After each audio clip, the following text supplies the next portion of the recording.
ایک بھائی پوچھتے ہیں کہ زکوٰۃ الفطر کیوں ادا کی جاتی ہے، اس کی حکمت کیا ہے؟ زکوٰۃ الفطر کی حکمت یہ ہے کہ رمضان کے روزوں کے خاتمہ کے بعد روزوں میں جو غلطی ہو جاتی ہے، اسی طریقے سے عید کی نماز کے لیے جو غریب لوگ ہیں ان غریبوں کو بھی عید کی خوشی میں شریک کریں، یہ دو حکمت ہے جس کی خاطر زکوٰۃ الفطر فرض کی گئی ہے۔ اور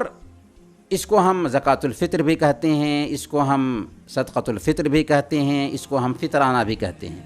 بہرکیف سنن ابی داؤد کی روایت میں حضرت ابن عباس رضی اللہ تعالی عنہ سے مروی ہے، فرض رسول اللہ صلی اللہ علیہ وسلم زکوٰۃ الفطر طہرۃ للصائم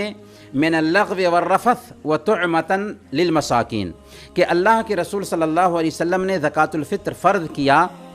تاکہ روزے کی حالت میں جو بیہودہ باتیں ہو جاتی ہیں یا گناہ کا کام ہو جاتا ہے، اس سے روزے کی پاکی اور صفائی حاصل ہو سکے، اور عید کے دن غریبوں کو کھانا میسر ہو سکے۔ یہ دو حکمت ہوئی زکوٰۃ الفطر کی فرضیت میں۔ ایک کا تعلق خود ہمارے روزہ سے ہے کہ اس میں جو کمی رہ گئی تھی وہ کمی دور ہو جاتی ہے، اور دوسری کا تعلق سماج کے مساکین اور غریبوں سے ہے کہ عید کے دن ان کے اندر بھی بے نیازی آ سکے اور وہ بھی عید کی خوشی میں برابر کے ہمارے ساتھ شریک ہو سکیں۔ یہ حکمت ہے جس کی بنیاد پر زکوٰۃ الفطر کی فرضیت عمل میں آئی ہے۔ زکوٰۃ الفطر اس بچے کی طرف سے بھی نکالنا ہے جو چھوٹا ہے اور ابھی روزہ نہیں رکھا ہے۔ صحیح بخاری کی روایت ہے، حضرت عبداللہ بن عمر رضی اللہ عنہما نے بیان فرمایا کہ رسول اللہ صلی اللہ علیہ وسلم نے زکوٰۃ الفطر 1 سا کھجور میں سے یا 1 سا جو میں سے مسلمانوں کے غلام اور آزاد، مرد اور عورت اور چھوٹے اور بڑے سب پر فرض کیا، اور حکم دیا کہ اسے نماز عید سے پہلے ادا کر دیا جائے۔ تو اس سے پتہ یہ چلا کہ زکوٰۃ الفطر بچوں پر بھی واجب ہے اگرچہ بچوں نے روزہ نہ رکھا ہو، کیونکہ اس کی ایک دوسری جو حکمت ہے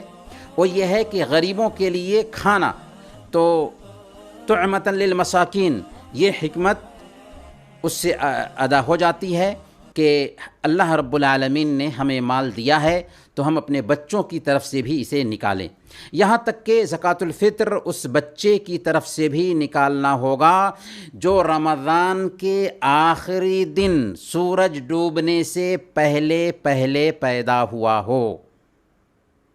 ہاں، جو بچے رمضان کے آخری دن کا سورج ڈوبنے کے بعد یعنی شوال کا چاند نکلنے کے بعد پیدا ہوا ہو، ایسے بچوں کی طرف سے نکالنا ضروری نہیں ہے، لیکن اگر کوئی نکال دیتا ہے تو بہتر ہے۔ رہے وہ بچے جو اپنی ماں کے پیٹ میں ہوں، ان کی طرف سے نکالنا ضروری نہیں ہے، لیکن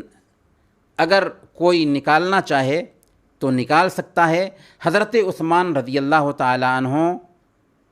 اس بچے کی طرف سے بھی نکالتے تھے جو بچہ ماں کے پیٹ میں ہوتا تھا۔